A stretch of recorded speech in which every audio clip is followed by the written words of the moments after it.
Hey guys, my name is VaulSC, hope that you're doing well. In this video, we're going to be looking at a bat rep of Conquest, the Last Argument of Kings. It's going to be at the 1500 points level, which is a bit lower than the normal 2000 point standard tournament size. And the reason for that is we've got a very new player, just picked up his army secondhand, up against somebody who is an experienced player, but they are playing a new collection, like their second army. So both players are really just playing what they have. 1500 is the limit they can reach at this point. It's going to be Old Dominion against Spires, and for this particular local game store evening, I was set to come along and play, but then people dropped out one after another, and eventually it came down to just three of us. So I let the other two play, and I sat next to the table taking photos and sort of answering rules questions, and really just having a good time. So given that I took all the photos and I followed all the action and I sort of participated in the game a little bit with sort of some backseat gaming, you should do this, which, is so annoying. Never do that, by the way. But still, learning for new players sometimes is helpful. So we're going to go through the bat rep, and let's do it. Let's just not waste any more time. We'll just jump straight into it. So the lists. This is the Old Dominion from Matt B. By the way, photograph here. That's Matt on the right-hand side. He has been playing me for many, many years. He was an opponent back in the War Machine days. He has been playing Infinity against me for half a decade, and he owns that really cool-looking chrome blue and pink O12 army for Infinity that you see in my show tabletop table game fun times. But he has followed me into Conquest, just jumped on the bandwagon just since Infinity's not going great at the moment. So here he is on the right, and he has just purchased this Old Dominion army from a guy called Darren, who had his army painted by Hayden, and is sort of like a bit of a, it's a very close-knit community, I should say. On the left, we've got Chris, who is probably our more experienced Conquest player in the scene. He is my Spires opponent, so you saw my bat rep the other week with Spires versus 100 Kingdoms. He is now collecting some city-states as well as his secondary army, so that's that. But let's just jump back into the bat rep. Okay, so Matt's army, we're not going to criticize him for this build because he's playing what he has. I mean, even the 2 units of carries, he's proxying 1 unit of Moroi as carries just because he's more comfortable with carries at the moment. Still sort of trying to get his head around how best to make use of Moroi. While I'm here and I'm on the topic, let's just quickly talk about them. They are a restricted unit, so they sort of compete for the slots down here. If you look down here, Profane Sepulture, bit expensive and not really out yet, so we're not going to consider that. Praetorian Guard can be good for the Archimandrite, but really it's down to the Bone Golems or the Moroi, and the Bone Golems are just a little bit better than the Moroi, but you do save 30 points by taking them. So what is the argument for Moroi? Well, the argument is that they are quite fast, and Aura of Death 3 can obviously get souped up a fair bit, and also they do a lot more attacks than the Bone Golems as well. So there is that. They're also light, so they come in right at the start of the game, so they can hit an enemy unit and proc the Aura of Death long before the Bone Golems ever can. So that's a sort of a game state where the Archimandrite is pumping them up. But, I don't think that they're an easy unit to understand or use for new players. The Bone Golem is definitely much more straightforward and extremely effective. Archimandrite himself is a little bit buffed up. Usually I prefer to add a lot of buff to the Archimandrite if it's going to be a Warlord, because then you're getting the mileage out of 2 spellcasting actions per turn. But again, not a criticism, because this is a 1500 point list where it's like out of necessity. You've got to add points here and there just to be able to show up and play. Once you expand your collection and you have lots of models to choose from, that's when we start to scrutinize your list a bit more closely. So Cataphractoid with a Hetyros, again, he has literally 3 Cataphractoid models in his collection. We're not going to sort of say, oh, you should have a big unit or whatever. That's just not how it works. So Strategos with the Legionaries, trying out the Strategos Warlord. I really love Glimmers of a Golden Age. When I first started studying Old Dominion, I felt like, oh, okay, it can go up a tier for 1 turn, doesn't seem super strong.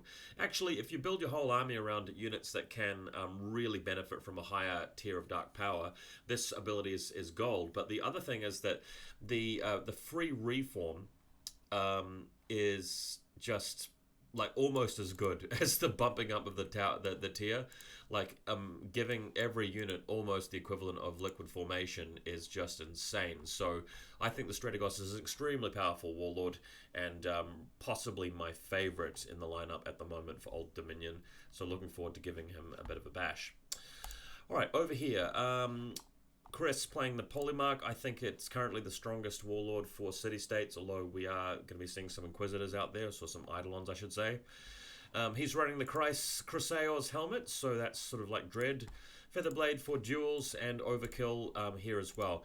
Now, it must be said, let's be fair to Chris, that what was supposed to happen on this fateful evening that we all showed up at the hobby store on a Wednesday night is that Chris was supposed to play Hayden, who is a Wadroon player, and Matt was supposed to play Jed, who is an Infinity player who's sort of thinking about getting into Conquest and was going to just borrow an army.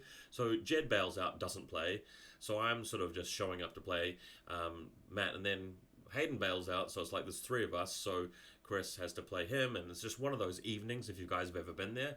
So this list for city-states we're looking at here is designed for a Wadroon opponent, so that's why he's got the stuff here.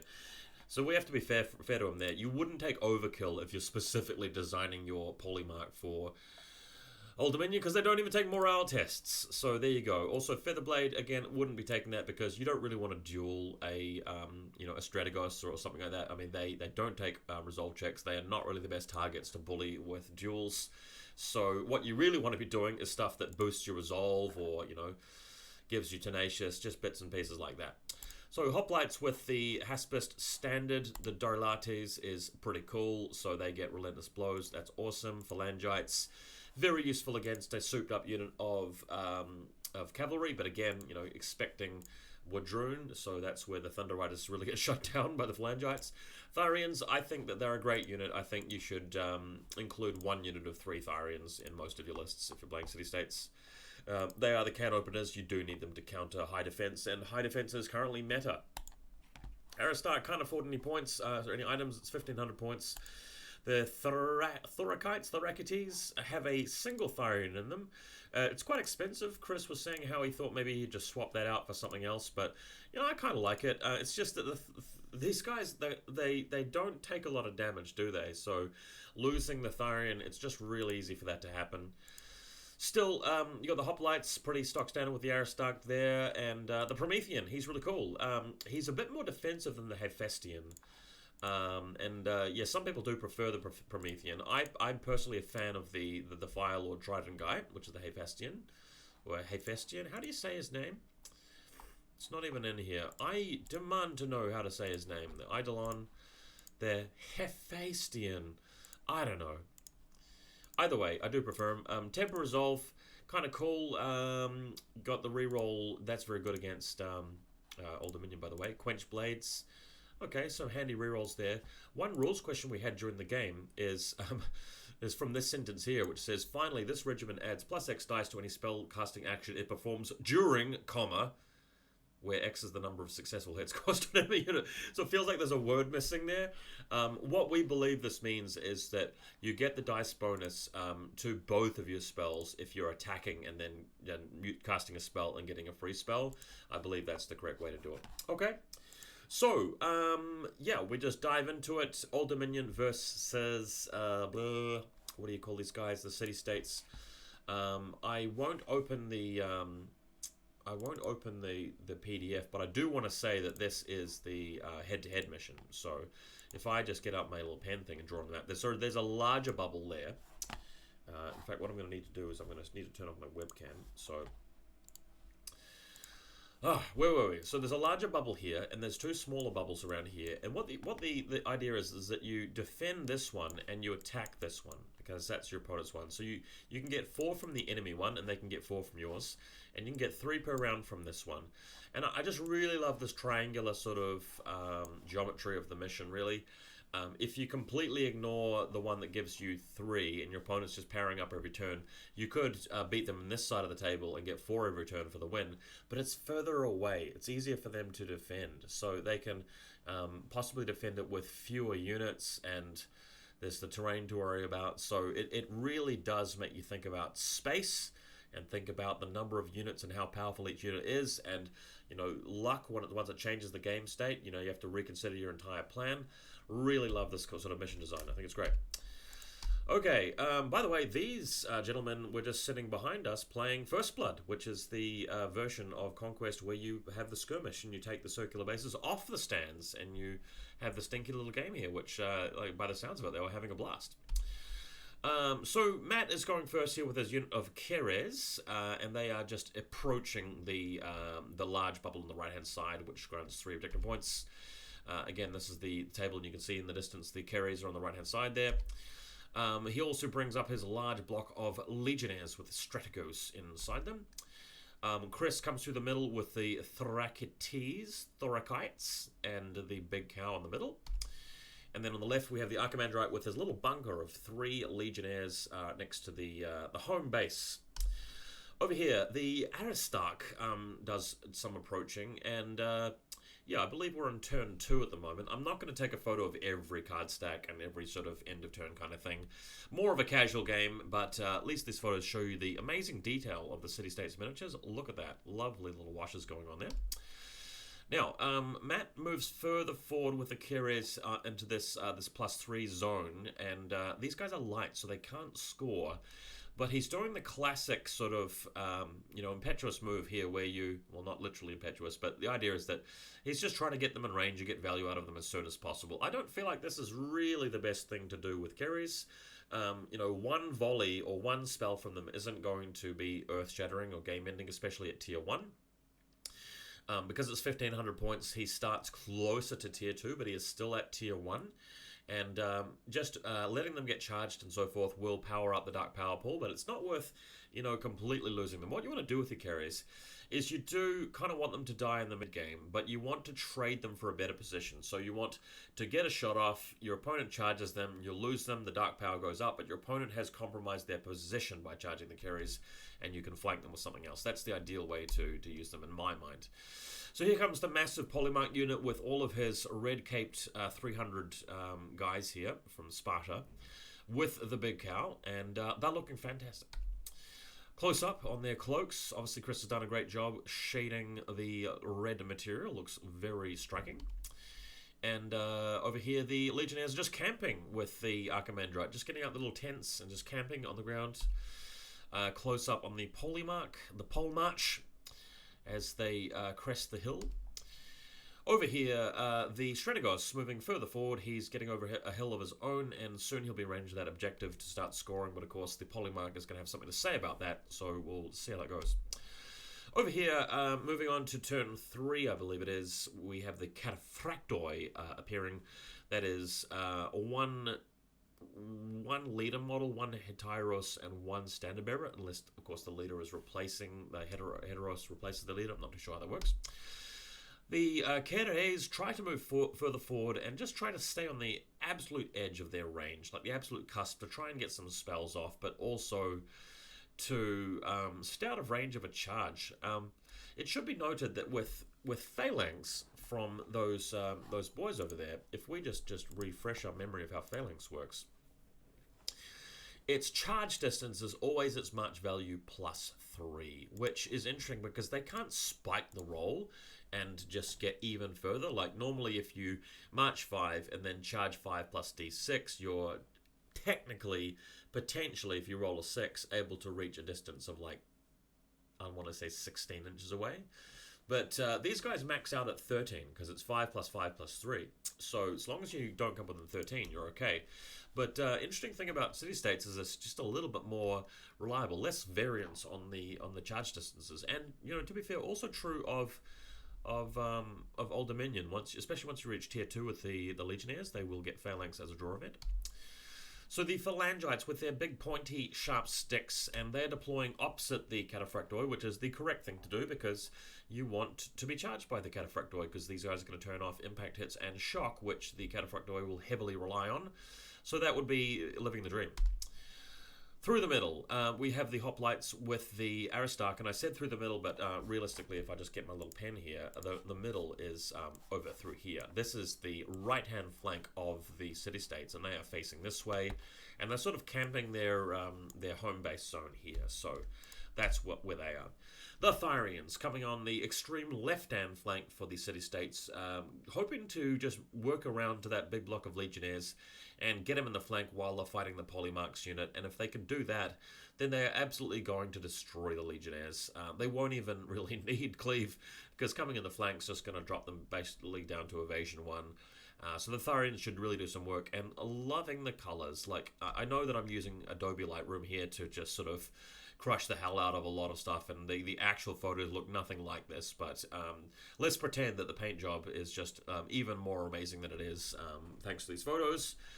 You know, in person they do look nice, I will say. Okay, so we have a situation where Matt, for some reason, I don't know why, but he has actually put the carriers within range of the hoplites, like exactly within 13. So they do march, then charge. A couple of impact hits with the cow, which don't do anything. And now he's locked in combat, and the carriers can't really get away. I mean, they can cast Insanity against the lowest resolve of the unit, but again, we're tier 1 at the moment, so it's not ideal. But yeah, again, I do feel like this is an important moment, and it's sort of like a teachable moment. And I know that Matt's going to watch this video, so let me just sort of talk to him for a second. What if the carries are facing like this, and their positioning is like that, and the facing is frontways like that? What if they are here? What that means is that if they're slightly further back and the opponent isn't within 13, he can't lock you up with a charge. And if he eventually does get you in a charge, then his unit is forced to close the door like this, and it's going to be like that. And as soon as he commits there, then he's exposing his flank to the Legionnaires, and you're getting around shields, and you're getting around phalanx, and the Legionnaires are going to do a much better job. Obviously, they've got Terrifying, and they're forcing rerolls of Resolve on the flank, so that would be an absolutely devastating move, and the city-states would just lose their most important unit, and therefore the game. So that basically just completely shuts them out of attacking the carriers at all, and the carriers are then free to shoot. So just be mindful of that in the early game when there are not a lot of units around and your opponent has an opportunity to charge. You know, put your unit in a way that is going to punish them for doing that tactically. So, lesson complete. Over here, bringing in the bone golems directly opposite the Tharians. And again, this photo looking excellent. Matt did not paint these miniatures, Hayden did. But don't get me wrong, Matt is excellent at painting, so I'm really looking forward to seeing what he can do. But thanks to Hayden's amazing painting skills and washes and all of that, and combined with my awesome photo editing skills to make the colors look different, these bone golems look amazing. Look at that. And they're going to be rolling along the flank. And this puts us in an extreme game of chicken against those Tharians, because the Tharians are the one unit in city-states that are going to do the most damage to bone golems, because if we just go back and examine their stats, the Tharians have Linebreaker. Does that affect Hardened? Ignores Shield and Bastion, but not Hardened. No, fair enough, that's fine. But they do have Impact 3, Cleave 3. So let's say the Tharians charge the Minotaurs. They're going to be impacting 9, so they should get 4 or 5 hits, and that's going to equal like 2 or 3 wounds. So that's fine. And then they're going to clash with effectively 16 attacks on 4s, so we're expecting, I don't know, around about 10 or 11 hits there. And the Cleave 3s are going to cut through everything except the hardened 1. So once that's all done, they could quite reliably take down 2 golems. If they're unlucky, they'll only get 1. If they're very lucky, they'll get maybe 2.5. But that charge is going to cripple them. They'll win the next fight, and then they can turn around to brutalize the Legionnaires, and then it's game over. So, interesting showdown. If the golems go in first, well, I then favor the golems, because the golems have impacts of their own, but they have their attacks with Cleave 3, and then the Tharian's going to activate at a point where Aura of Death goes off. So, yeah, especially if they activate at tier 2, they're going to Aura of Death up to 4. Yeah, it gets a bit dicey there, a bit sticky. So this turns into the focal point of the game now. Who blinks first and who gets the charge off? That is very serious. So through the middle, the Thorakites, I love just mispronouncing their name deliberately, uses liquid formation to just move past this building, and they are threatening to go after the Archimandrite's bunker through the middle, but they won't be scoring anywhere until they get over that side of the table. And then the ground shakes as the massive Promethean stomps his way into the battlefield. Sweet model, looking absolutely sick. And he is deciding whether to flank the carriers on the left or go after the Archimandrite on the right. The world is his oyster. So, in this combat, we have a fight breaking out, and although it's a very hefty city-states unit, the carriers, of course, do not take resolve checks, so it's quite hard to wipe them out. So the fighting ensues. He does rip them down to like 1 stand left or something like that. That's going to add more souls to the Dark Power pool. But took this close up because I love the little flames that the painter was able to do, Hayden. And of course the beautiful detail of the city-states as well. Lovely miniatures. On the left-hand side, Matt has another unit of carriers. Note that this is the Moroi sculpts representing carriers for the game. I can think of nobody on God's Green Earth who possibly has a problem with that. Even the most diehard Parabellum supporter would never really criticize somebody for using like the alt sculpt, like the alt box for the alternative version. As long as you've got the card there, that's great. So over here, Archimandrite just reforming. What happened is that Chris went to the bathroom and me and Matt had a little bit of a huddle, and I explained to him that if he reforms and backs off the hill, then he's out of line of sight and the Thorikites can't charge him. Although that's a bit of a double-edged sword because now the Archimandrite can't see them as they come nearer and can't blast them with a massive spell, so yeah, it works both ways. So this happens. They do rush up through the middle, not in danger of being charged yet, but they will next turn, and yeah, Thorikites. But all in all, I don't feel like he has too much to worry about because they're going to take at least a couple of turns to cut through the Legionnaires, because Legionnaires, at the end of the day, don't take resolve checks. So long as he just turns around and takes the charge from the front, Phalanx is really going to help out, or the shields will at least. And the Archimandrite will do an absolute number against those guys with the spell. And the cool thing about the spell is that when you're in close combat, then Terrifying will technically kick in on the spell. So regiments in contact with stands with a special rule reduce their resolve. So basically, if the Archimandrite is firing point blank, he is in contact with them, and you know the spell will cause morale checks, so they will have Terrifying to deal with. So it does get pretty bad. All right, now we have the Strategos moving in to the hoplites because the carriers have basically held the line for a little bit here. And Matt is playing a strategy here where he's got the Profane Sepulture, or whatever it is. Profane Reliquary, I think is what I'm thinking of. Let's go have a look at it. So he has the Profane Reliquary for +2 Aura of Death, and of course he has the Strategos with the Legio Primigenia for another 2. So they are Aura of Death 4. So when the hoplites activate, they're going to take 4 hits for every Legionnaire in base contact. Technically, the Strategos only provides Aura of Death 2, not 4, because he doesn't get the Aura of Death from the unit, only the magic item that he has. Still, that is a lot of hits that the Greeks are going to have to take. Luckily, they're defense 4 from the front, so they're going to cut that down quite significantly, but it is still a fair bit of damage in the long run. So another close-up, just so you guys can get the full beauty of these wonderful Old Dominion miniatures here with all the lovely lighting and photos. The Tharians, so not the Tharians, these guys are called Phalangites, and they are lowering their spears and getting ready to impale a few of these carries that are Moroi looking like they are Moroi but actually carries, and this is going to be a bit of a fight for the ages. Okay, so the Promethean has decided that there is going to be just enough of a gap between this little mountain range on the right-hand side and the hoplites. So he's going to be able to get through next turn and flank the Legionnaires and hopefully win the fight that way. So that is going to be the plan for him. Lovely perspective shot there. We also have the Bone Golems moving ever closer, but staying out of range of the Tharians. And again, this game of chicken is incredibly important, and I'm just going to criticize a little bit this little mold line here, if you guys can see that. I can never get rid of these. It's annoying when you have a sculpt that has it through a little sort of corrugated ridge like that, because you have to get the Craft Knight into those cracks. I find it really difficult. So yeah, a bit of a shame.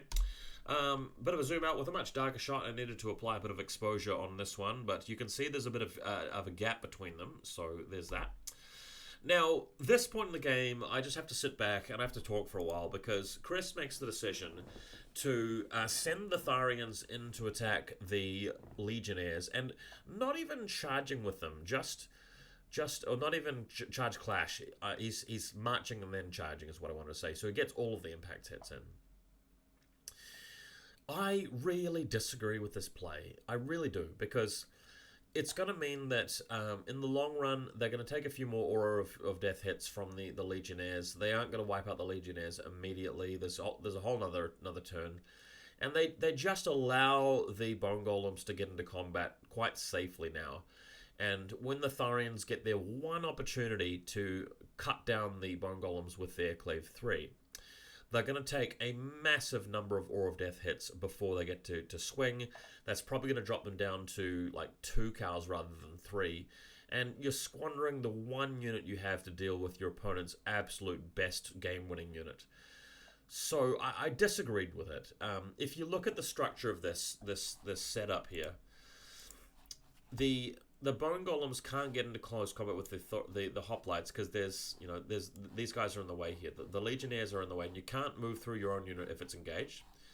So it's going to be a while before the Bone Golems get around. The Hoplites are probably going to beat the Legionnaires up in the long run, despite the Aura of Death, because the Promethean's going to help them. So the Tharians just need to hold back and wait for the Hoplites to get ready. Then they can deal with the Bone Golems in conjunction with the Hoplites and the Giant, and then that zone is going to be free for the City-States for like the last 3 turns or 4 turns of the game, which is going to be critical. But he lines up an opportunity for the Bone Golems to come in here, and I really didn't like this play. Okay, so the Aristarch on the other side of the table, moving ever closer. He doesn't need to do much. He's just holding the line. There's no way that the Old Dominion can get through to that juicy 4 objective point zone just yet. The Cataphractoi moving up onto the hill, setting up a charge against the Aristarch. So they're not quite tier 2 yet. Or are they? No, they were tier 2. Because this is a 1,500 point game. And you start closer to tier 2. And he has now lost a few Keres. And he's obviously got the Warlord on the table. So he does make it to tier 2. So then he's able to charge through. And, this is... Yeah, a lot of people say this in Conquest. And the sort of... The rule is that if you are charging... when the dice roll is not a sure thing, like if it's going to be like a 2+ or a 3+, there are going to be some games where you fail it twice in a row and you just set up a catastrophic loss. So I mean, I'm one of those people that really buys into that and really agrees with that, and tries to avoid charging on the dice unless you're doing it with a very minimal risk unit that is potentially going to net you a lot of gain, or if you're losing and you need to take a risk to come back. But if you are in a pretty stable position, there's no need to sort of take that kind of risk. But it does pay off. The Cataphractoi do get in.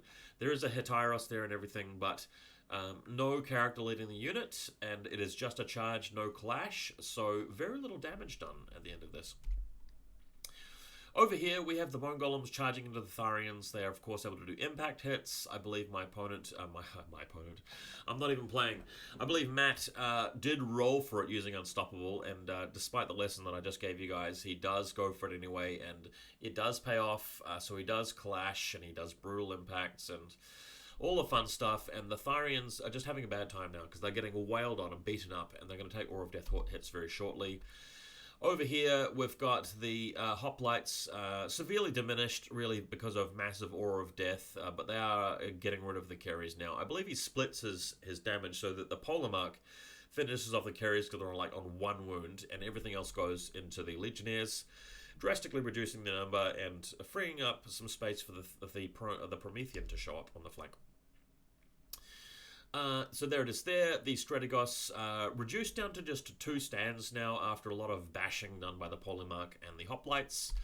We have over here the Keres going in after the Tharian, what are these guys called? The Phalangites. So not particularly powerful units on either side. They're both a little bit, limp-wristed in terms of, pillow-fisted, I should say, in terms of their attacks. So they'll be fighting each other for some time.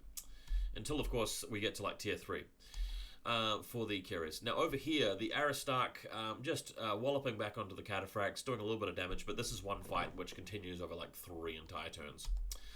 Over here, we have the duel between the Strategos and the Polemarch, and I think that the plan to do this was just simply because if you're about to lose your unit anyway, that is when, you could just duel in the hopes of like lucking out and killing a character, and if you lose your character, well, he was going to die anyway. So the duel does occur. Neither of these characters is killed, but we get the chance to take an amazing photograph anyway.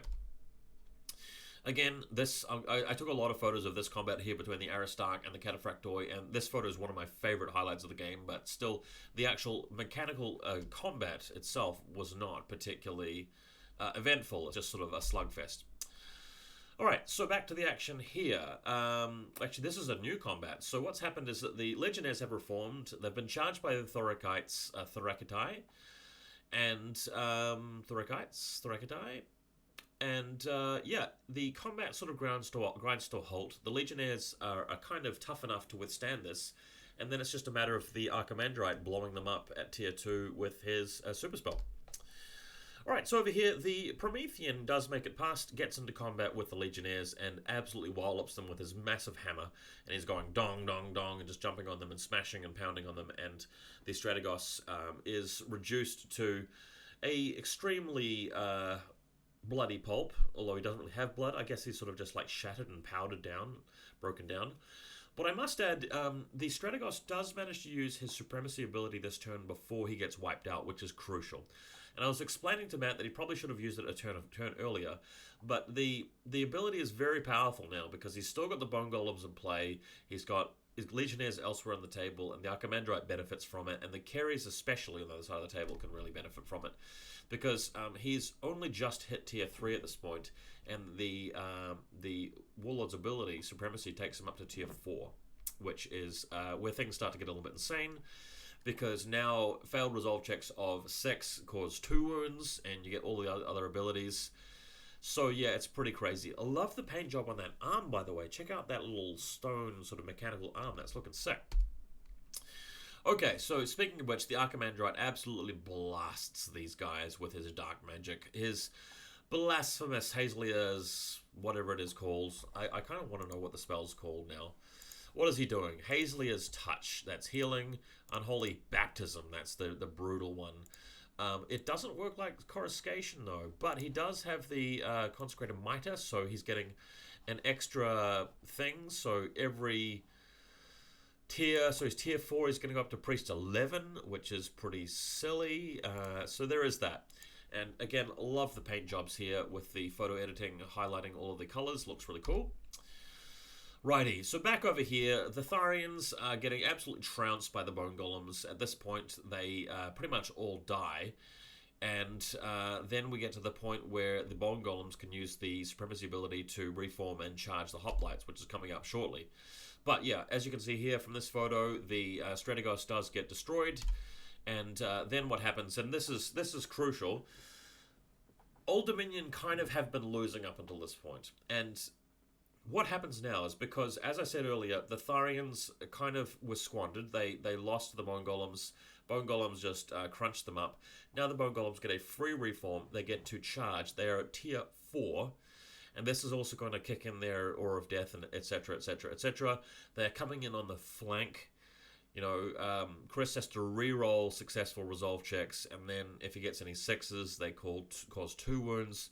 This is absolutely punishing and really painful for the city-states. So they are pretty much destroying the Hoplites here. It's getting pretty crazy. Over this side, the Archimandrite reducing these Thorakites to a very low number, and then reforms, because he gets to do that, I think, at the end of the activation, thanks to the Warlord ability. So they are giving up no points. And on this side, the carriers are at tier 4, so they get to stack up their priest ability to, like, priest. There's 2 stands, so they go up to priest 6, and then all of the resolve checks being failed by the phalangites, any 6s cause 2 wounds, and it's just getting messy at this point.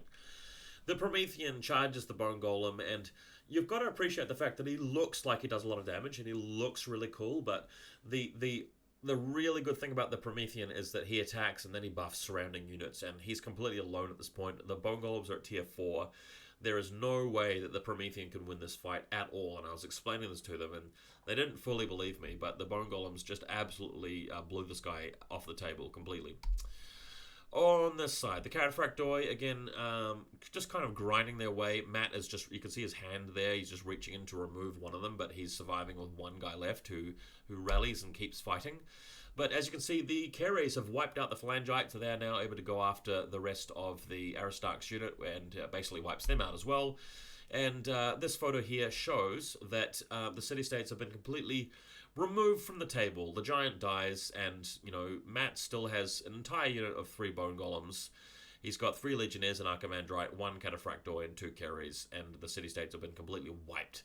You can see my notepad on the right-hand side there, where I'm sort of keeping track, and Chris is up to 20 points because he's been scoring with the Polymarch, and Matt really hasn't been getting much, except for the unit kills. But Matt is up to 16 points now, but there's 3 turns left, and Matt is going to score exactly 7 objective points per turn for the next 3 turns.